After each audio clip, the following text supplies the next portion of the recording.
Hello, everyone, and we warmly welcome you into our Sunday morning roundtable discussion.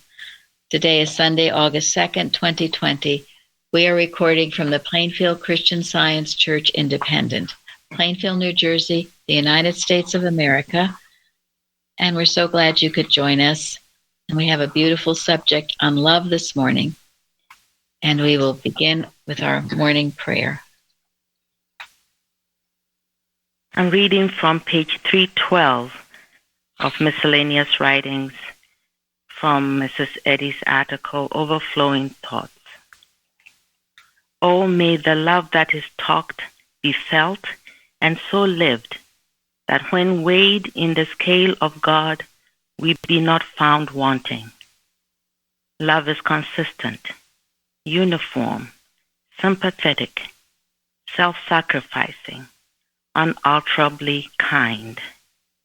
Even that which lays all upon the altar, and speechless and alone, bears all burdens, suffers all inflictions, endures all piercing, for the sake of others, and for the kingdom of heaven's sake.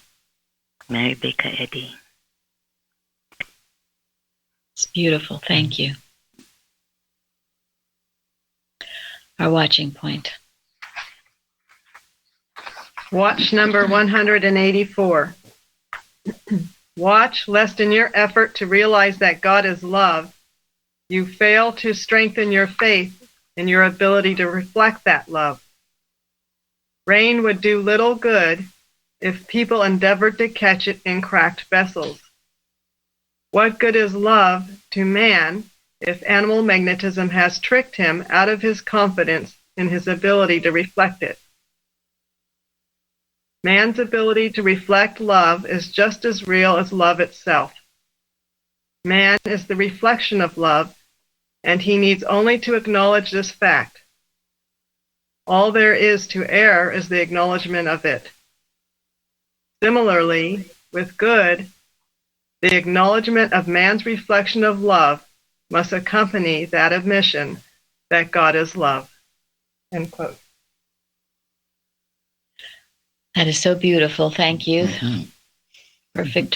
Perfect watching point. Thank you, Karen. Comments on this?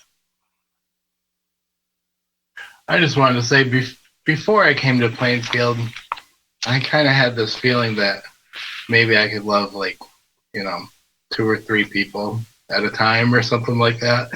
And when I came here, I would see my practitioner, when we went out, and it was almost like she adopted everyone, and there was just such love. And I'm so glad after 7 years here that I feel that more and more. I'm very grateful for that. It helps to feel, being like that makes you not feel closed off from the world. So I'm very glad for that. Thank you. And I came from it was a clannish family. I never thought I would love anybody more than my own family. So it's miraculous that I feel this love. It's certainly not me. And I did see it with Mrs. Evans. It's the same thing. She just was always reaching out to people. She just had this warmth and love for people. And Mrs. Eddy has said, what does she say? She loved even what? Blade of grass under her feet. Yes. And so this time together today is really to teach this beautiful lesson. We have someone with a computer on. It's to teach this lesson to being able to love more deeply.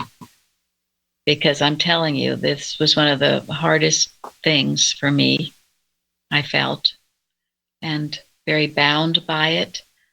It was a very personal, selfish sense. And that's not love. And that is not love. And it does turn to hate. And it's something, we all, certainly myself included, can do more of, because love is the answer. And I want to thank you. There were such beautiful things on the posted on the forum, so many beautiful things. Thank you all. Your heart speaking. wanted to make sure that Peter in Australia, someone knew. That was beautiful, his writing about the 23rd Psalm. I would like that on the carousel. Just beautiful. And also Carol in California, what she writes, it's almost like poetry. And she said, all my growing up years, every question about God to my mom and Sunday school teacher, the answer was God is love. The angel Michael was with me constantly through the years of being mother of a troubled teen. Mostly I love the Psalm 23 with divine love as my shepherd.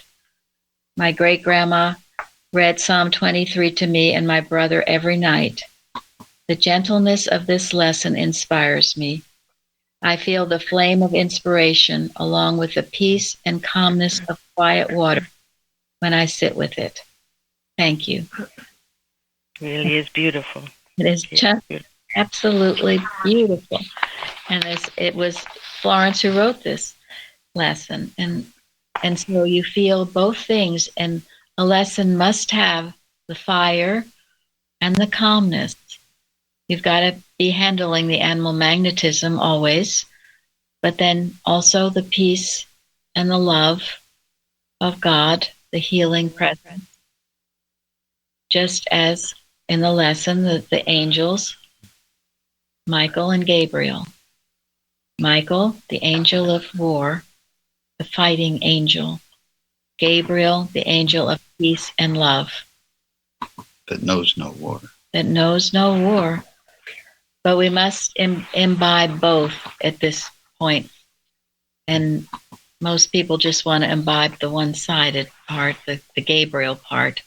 And Mrs. Eddy was aware of that in her time too. And she said, I need the fighters. I need people who are willing to get down in the mud and do some of the dirty work, as she did day in and day out, handling the animal magnetism. This is something I learned in this church through the law years, and I'm so grateful for that. And it goes a little bit along with our watch from last night. Handle the belief of impossibility. It's never impossible for you to express divine love. And what has helped me, and Mrs. Evans was instrumental in teaching this, is that in order to love divinely, you have to feel the divine love from God in you. You have to feel, you have to see God, how God loves you unconditionally, inconsequentially, without reservation. God's love never stops. No matter what you do, no matter what you say, no matter what, love is there to comfort you and to correct you when you need the correction. And when we feel that love, then we can give it. We can reflect it. We can be it. And I have found that has helped me in my journey in learning how to love more. Love as God loves. And the story in Hosea is a good one for that. If anybody doesn't remember it, read it. Yeah, it's a beautiful story. And there's a movie about it, Amazing Love, I believe it's called, right? A Christian movie, but it's well worth watching about God's love. And I was one, and that's why this watching point means so much to me, with despair. And at times still do struggle, because at times maybe you don't feel love. You don't feel like God is loving you, or maybe you don't feel like you particularly love others. And to get into this truth, it makes it so clear in the watching point. And in recapitulation, the definition of man, part of it says that we are the image of what?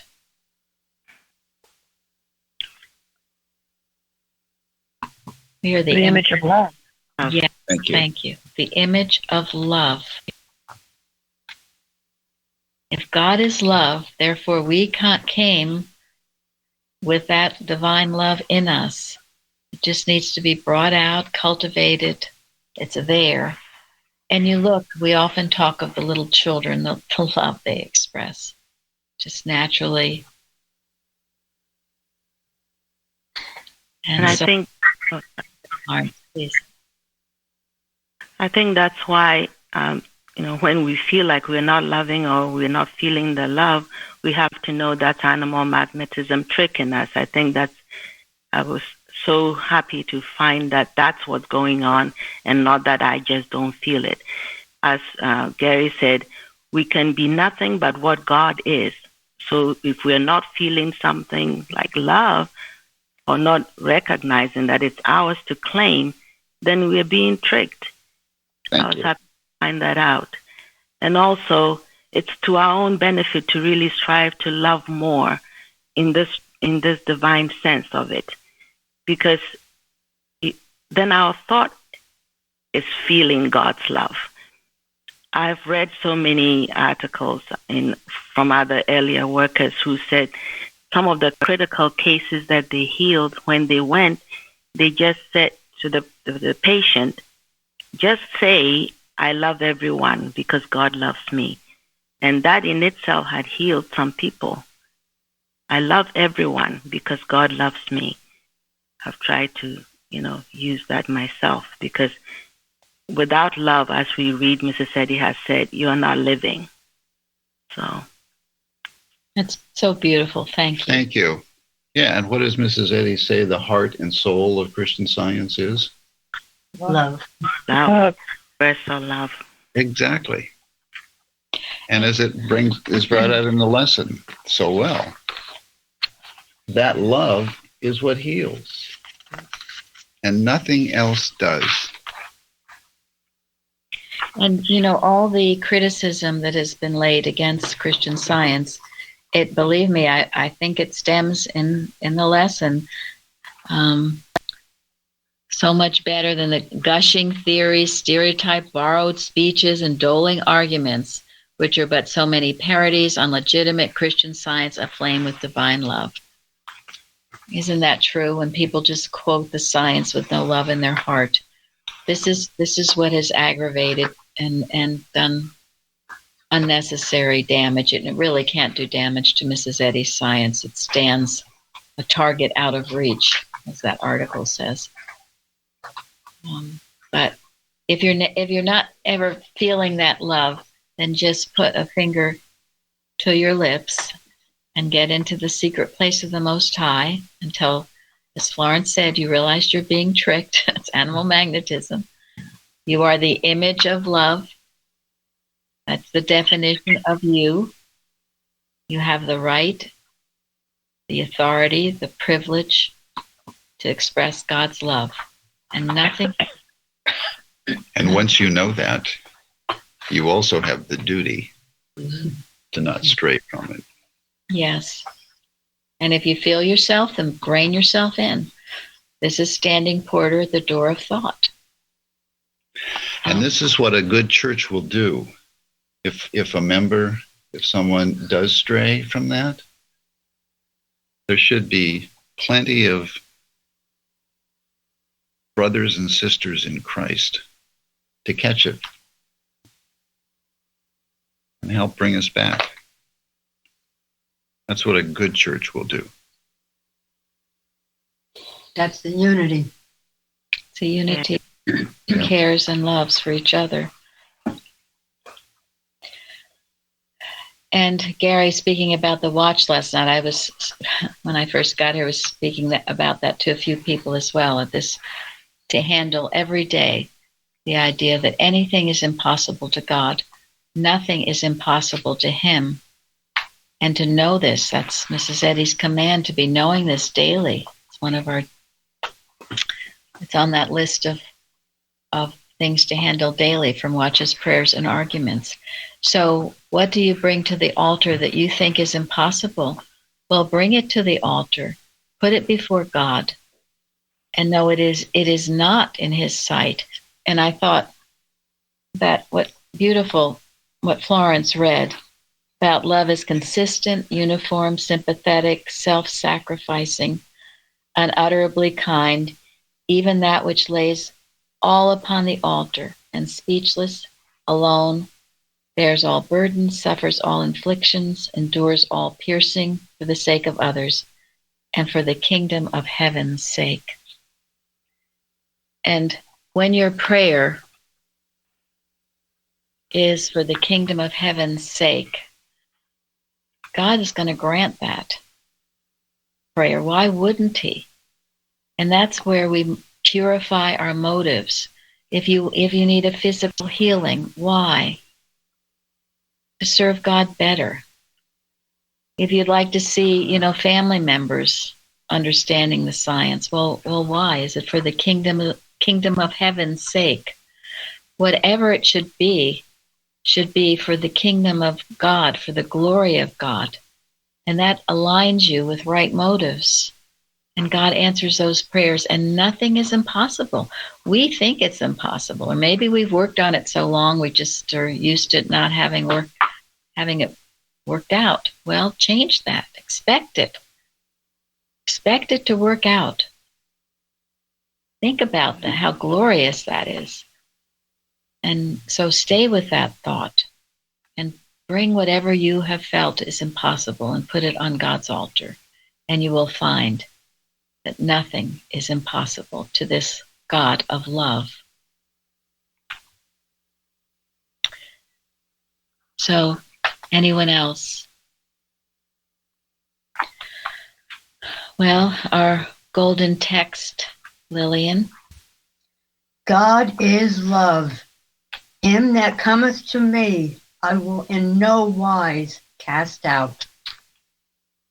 Yes, and this is really just what we were saying, right? Come to God. He's not going to throw you out. He won't cast you out. Trust that. And then our responsive reading, which is, what is our responsive reading really handling or telling us? Love your enemies. Yes. Loving your enemy, which is always most challenging, right? And I always, tell you all, and I've said it many times, you start with Mrs. Eddy's article, Love Your Enemies. It's a masterpiece. Also taking offense, because often we take offense and that's hatred. And that's hatred, yeah. These words ring true because she had to handle it all the time, didn't she? Yes, or we avoid by being indifferent, which is also hatred. Thank you. Yes. We must care deeply. That's, you're neither hot nor cold, therefore I what? Spew you out. Spew you out. You have to feel deeply. And actually better to feel even angry or mad and then rein that in to where you're a loving soul, as in the story of Saul becoming Paul, than to just feel indifferent. That's the worst. That's almost, you're like on a drug or something. And when you are guided by divine love, you will get angry at what's wrong. Yes. At what is ungodlike. And you will have righteous indignation. And that is divine love. And you will feel it more deeply. You will not be numb to it or ignorant of it or indifferent to it. You feel it more deeply, but only for healing. And even that is a form of love. It's a Michael heart angel. And it has to be. You can't avoid it. And as you grow in science, you will find this happening to you. Instead of error becoming less, it becomes more real, more obnoxious, until it finally leaves your experience. But only when you cut its head off. Yeah. You can't put down the sword until you've used it. Yeah, and that was Gary's testimony Wednesday, which, we talk about often, but you can't just be God is love. Believe me, I tried it. I tried it for so long, and it was utter failure. Got to have the other side. Michael and Gabriel. And as I've said, I like to see them in your home, those angels, see them in every room of your house, guarding, guiding, so that when people enter your home, whether it's you, your family member, a guest, they feel that strong principle that no fooling around is going to go on in this place. And yet they also feel the tender love of God and the peace that brings. Sometimes when you've been in a situation for a long time, and I speak for myself again, you don't even know what's bothering you. You don't even know what's troubling you. You've been so put down for so long. You've been so angry. You've been so churning. You've been so whatever. Sometimes it is helpful to step out of that situation. And I remember, that's what people find when they come to our church. Their head clears out. And they feel a peace and a strength. And that's very important, because then you can say, oh yeah, that other thing wasn't part of me really. I thought it was. I thought it was me, but it's not me. It's not you. It's never you. Right, Jeremy? Absolutely. And when it clears out, you really don't want to fill it back up with that stuff. And if you do that to yourself, it's very painful. Yep. Well, you don't necessarily have to come to our church, although many people have said that's the experience they get coming here. But you can go somewhere, go to the mountaintop as Jesus did, and feel that quiet sense and let God enter your thought away from the maddening cries of the world. But just to confirm, everybody is welcome to visit if they want to. Yes, certainly are always welcome to visit. And what we need is in your own home is to have this sanctuary in your own home. That is why start today, knowing those angels of Gabriel and Michael are there. They will start clearing things out for you. They will just start working. What did you write about, Linda? Oh, Mrs. Eddy had a statement and precepts. I don't know if he wants the whole thing. I added the letter that she wrote, but in the beginning of the letter, she said, "How doth my heart wrestle with the angel of the Lord for you all." And then Gilbert Carpenter said that when she was tempted to feel fear because the students were off guard, she would wrestle with the Lord of the angel. But he said, quote, that when a student finds unscientific thoughts assailing him, he calls upon the angel of the Lord to wrestle with him until the seeming strength of the air yields. And he also said that one does not cast air out of himself by means of the human mind. And that really struck me. That's from Precepts 3. Thank you. So, and as you're growing, you're going to become more sensitive to these thoughts that maybe you for a long time thought were part of you. You'll realize they're not part of you. As going back to what Florence said, it's animal magnetism tricking you.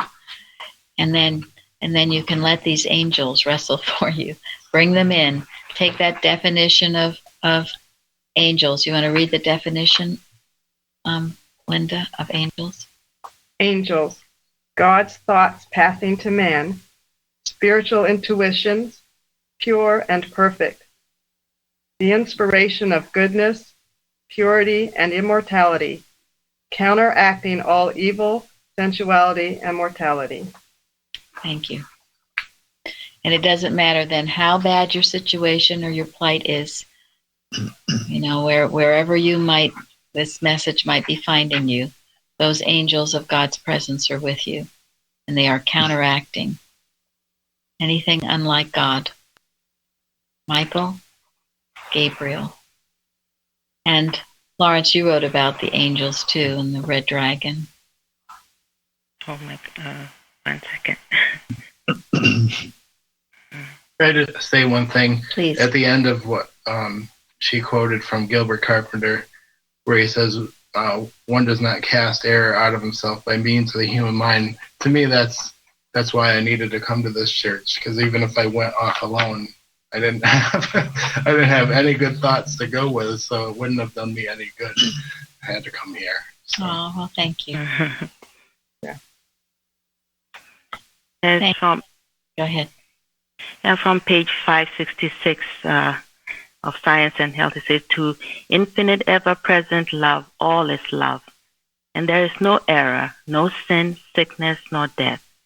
Against love, the dragon warreth not long, for he is killed by the divine principle. Truth and love prevail against the dragon, because the dragon cannot war with them. Thus endeth the conflict between the flesh and spirit. So what a privilege to have to learn that we are the reflection of love. If we live love,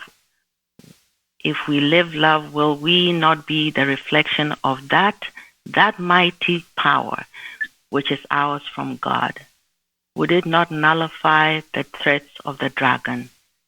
When we love, that is, strip error of its disguise, we give it its chief blow, for we expose its nothingness and powerlessness, thus ending the conflict between what we are as spiritual image and likeness, as opposed to the false material view which is in bondage to all mortal beliefs. As we learn, we truly can love our way out of the all challenges we may face.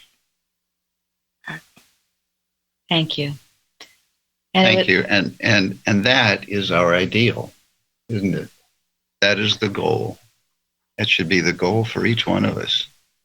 To be able to love so divinely, so clearly, that it just destroys the dragon before it arrives at your consciousness. But in the meantime, if you're feeling the wrestling, if you're feeling unsettled, well, that's just the error inside that, it may have been harbored for a while, that is struggling for its life, and it's coming to the surface of your consciousness to be wiped out.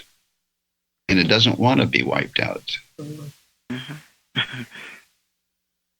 So when we feel uncomfortable, and every spiritually minded person has this to deal with in those around him or her, because a materially minded person will feel very uncomfortable in the presence of a spiritually minded, loving, divinely loving person.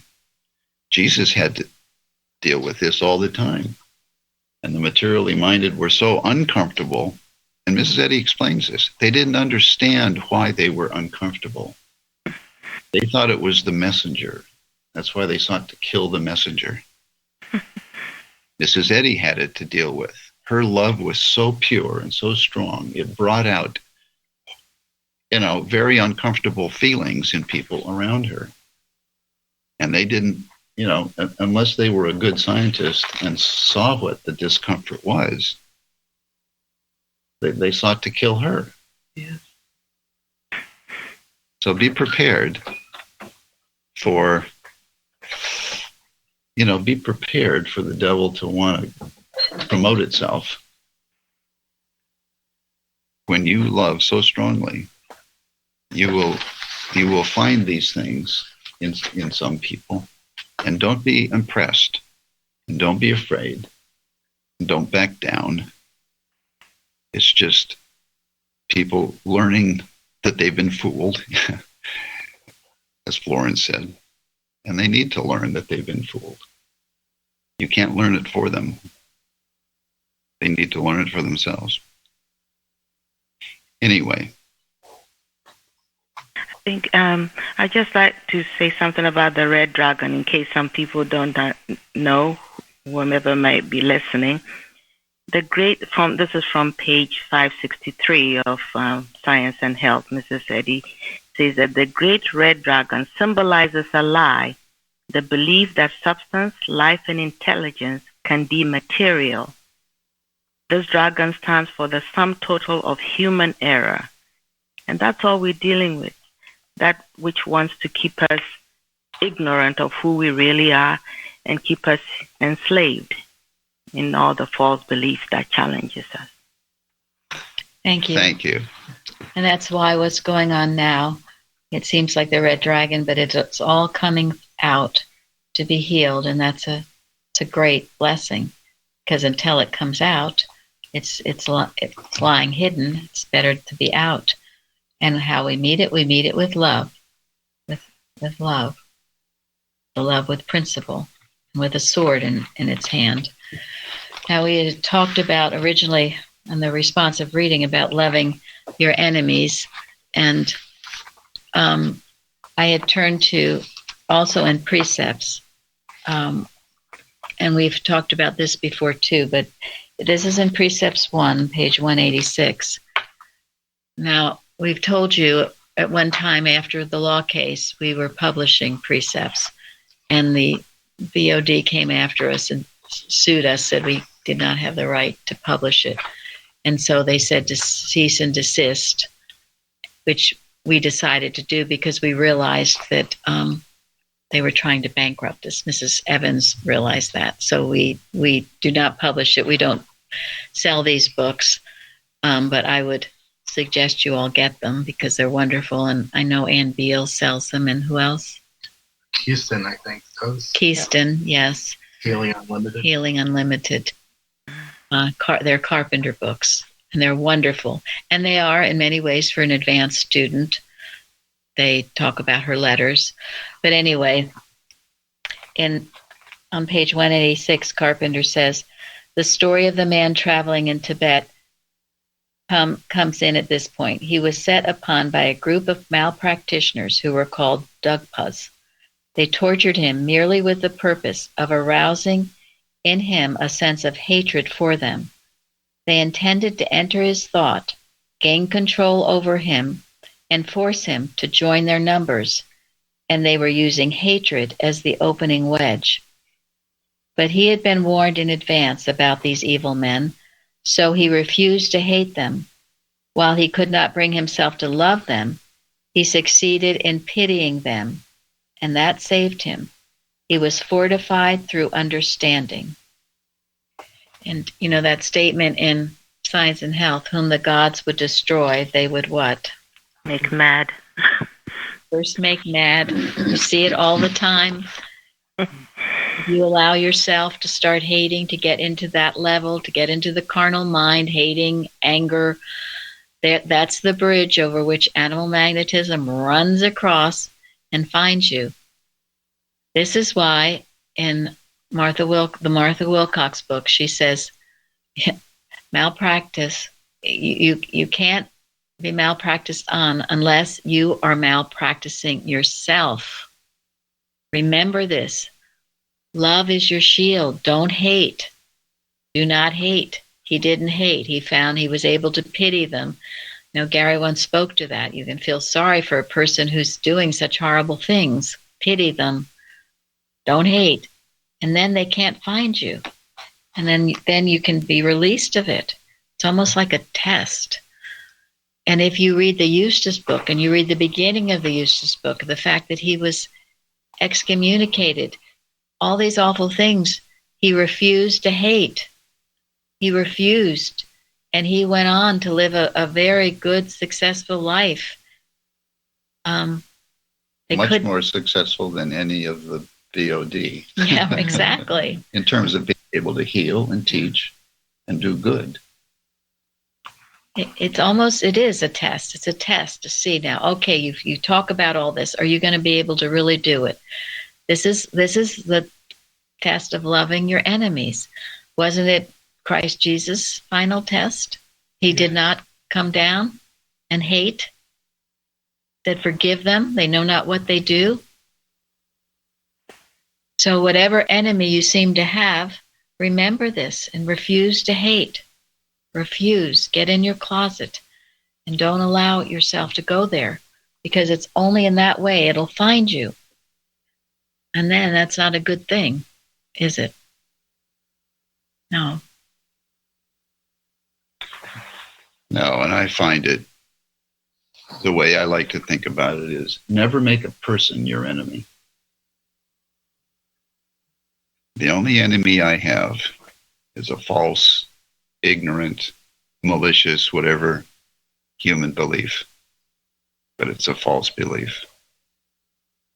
As long as I never make a person my enemy, I can deal with the false beliefs and rise above it, and destroy it eventually. Thank you. Mrs. Eddy says that error is neither what? Person, place, or thing. Mm-hmm. Yep, and that's just what Gary was saying. It's not person. Look beyond the person. See the animal magnetism. It's striking at your Christ consciousness. It's trying to get you to come down from your high spot and believe that there is such a power apart from God. That's what animal magnetism is. And we must be ever on guard for this. And in the responsive reading, love your enemies and do good and lend, hoping for nothing again, and your reward shall be great. And ye shall be children of the highest, for he is kind unto the unthankful and to the evil. So to be truly a child of God, this has to be one of your characteristics. The love. Even when you are being hated, treated wrongfully. Not easy, but it's possible, because remember, you are the image of love. And then I will have Gary read what Parthens wrote, which I think goes along with this. This is from Parthens. Mrs. Eddy instructed her students, do not tell the truth regarding a lie too often, emphasis added. Insist on obeying the 10 Commandments, especially the first and 8th, which the Christian Scientists are most prone to disobey. And that's from Collectania, page 85. He says, in other words, first commandment, I shall not dwell overly long upon any problem demanding my attention, but shall focus upon good, infinite intelligence, where the solution is. This is truly loving God, putting God first when I am most tempted to become unduly distracted. 8th commandment, regardless of how upside down anyone appears to be in mind or health, I shall not dwell too long on any perceived flaw or frailty, for that is bearing false witness against the flawless image and likeness of God, that he or she truly is. Instead, I shall spend most of my time insisting upon seeing everyone right side up. This same commandment especially applies to anyone appearing before me as a so-called, quote, enemy. This is truly loving my enemy. So here we are again to focus on the enduring the good and the true. It's very easy to get all focused on everything that's wrong, and then it takes us off. Keep your focus on the good. Stay with that. That's what's true and real. No, the other's going to fall off because it's a false belief that has no staying power. Not the truth about man. I have, there's a thing I read in an article, a 1905 article, that said the brother's keeper. And there's a sentence in there that is speaks to this. He says, take away the false and unclean thoughts with which you have clothed your brother man, and free him to the full extent of your ability from the weight of sense testimony against him. I was like, oh my goodness, yes, because I've had to do a lot of unclothing. Yeah. But I thought the way the writer put it, it sounds really It's Well, very it is. good. It is because we clothe people for a lot of different reasons, don't we? And Yeah. and this is what heals every faction, every division, it's all false belief.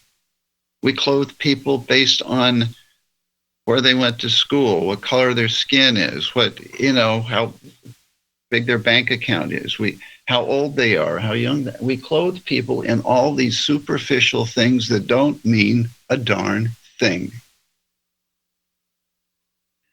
And sometimes ourselves too, Ourselves Exactly. too, and then comparing ourselves with others, feeling either superior or inferior.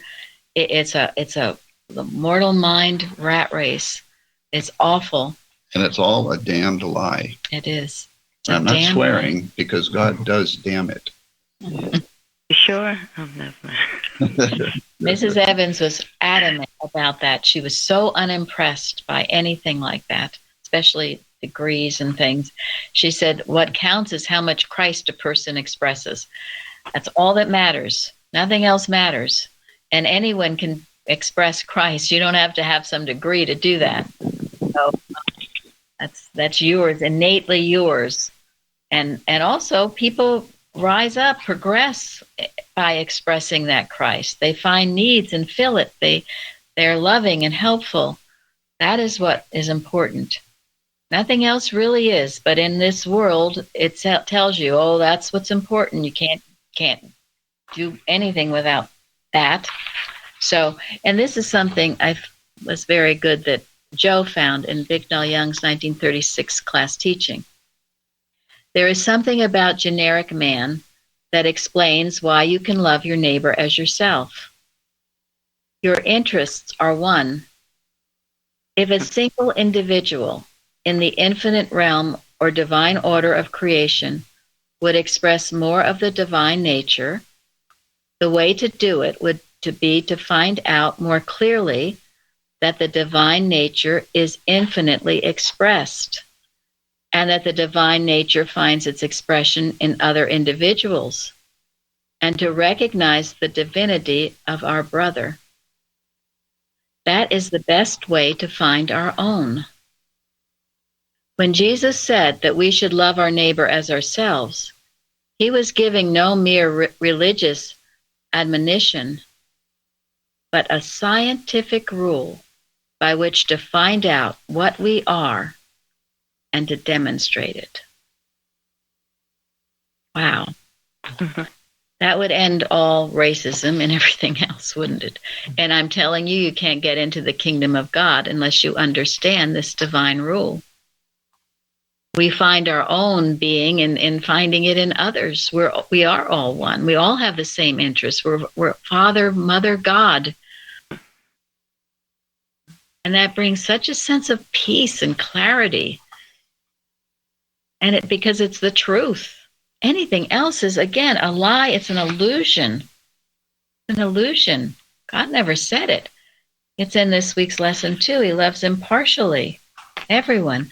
Carrie wrote, which I had Jeremy put on the forum, about loving kindness, which was very interesting. Loving kindness, she said those words always have touched her. They're not in the New Testament. They're only in the Old Testament. And that there's a Hebrew word for it, chesed or something, which literally means covenant loyalty. And that it relates to the character of God and is most often used to describe God's heart toward those who are his own.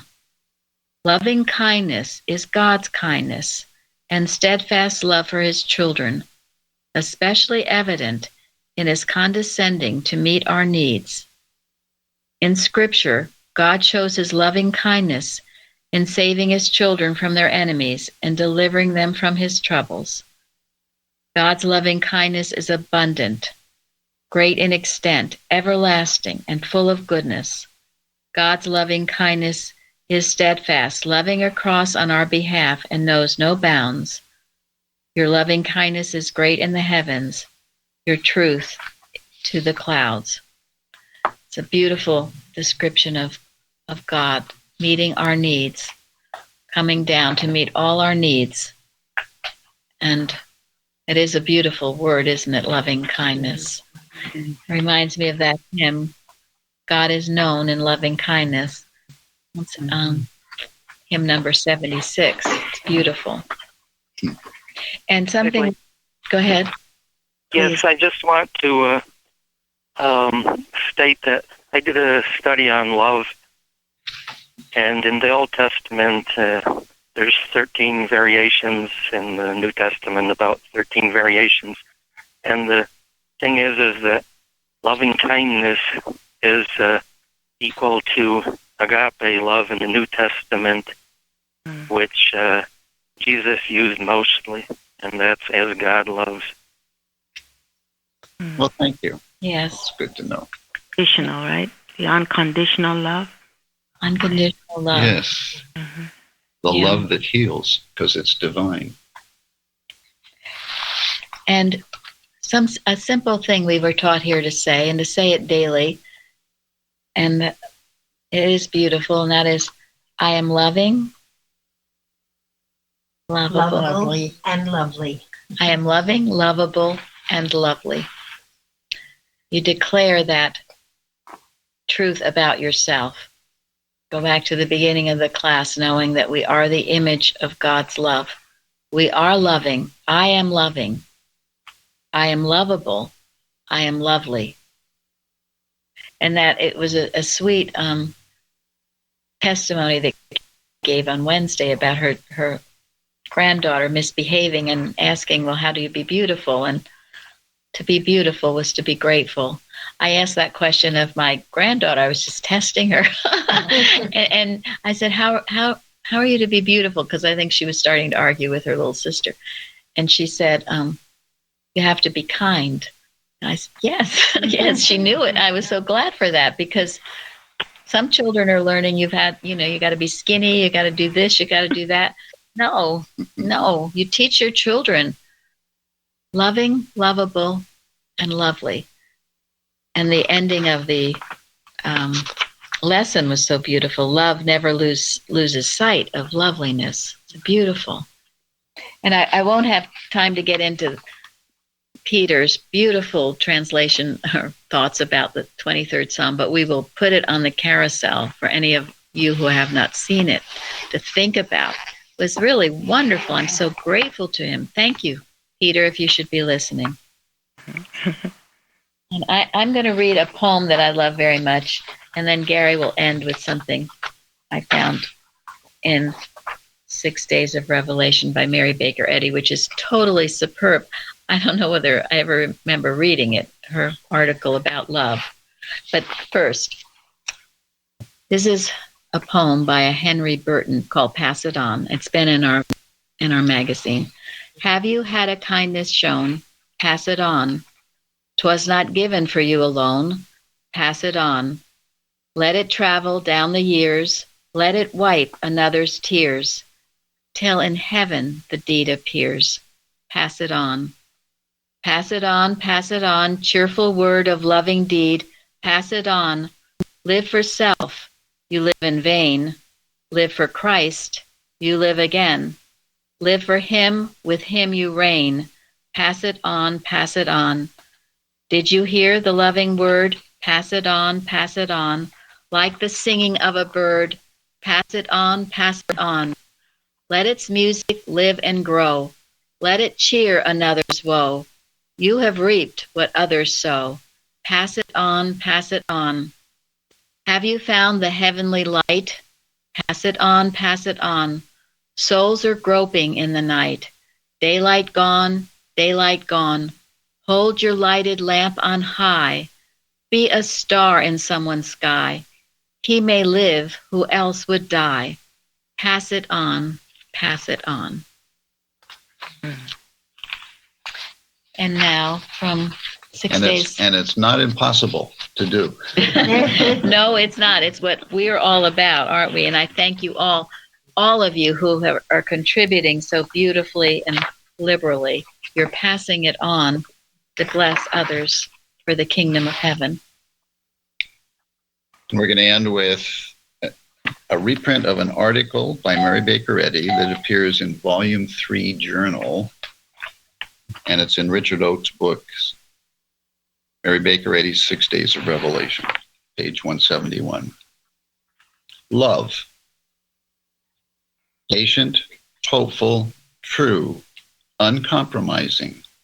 Love comes gently as the morning dew or summer rain to meet the need of poor humanity. Drop the supply and depart. It cannot waste a moment. It has work on hand.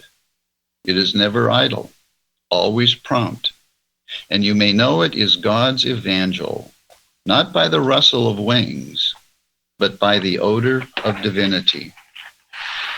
Sometimes this gentle evangel comes to burst the pent-up storm of error with one mighty thunderbolt and clears the moral atmosphere, foul with human exhalations.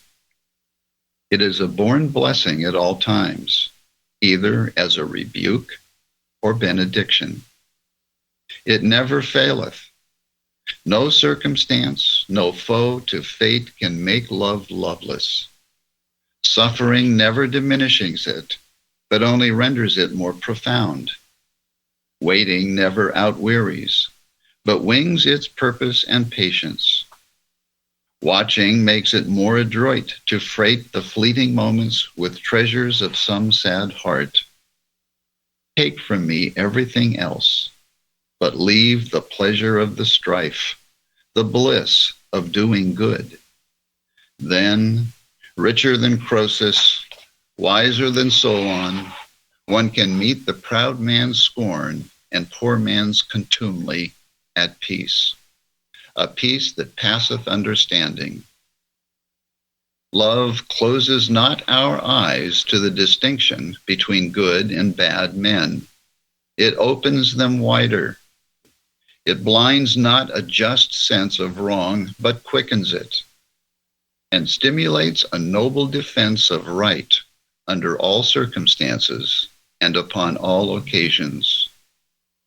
The comforter of the afflicted, the protector of the oppressed, it is faithfulness in a friend, fidelity in a cause, public spirit in the magistrate, moderation in the sovereign, loyalty in the subject, the sun that enlivens and cheers the abode of men, the soul of social happiness, and the principle of Christian science.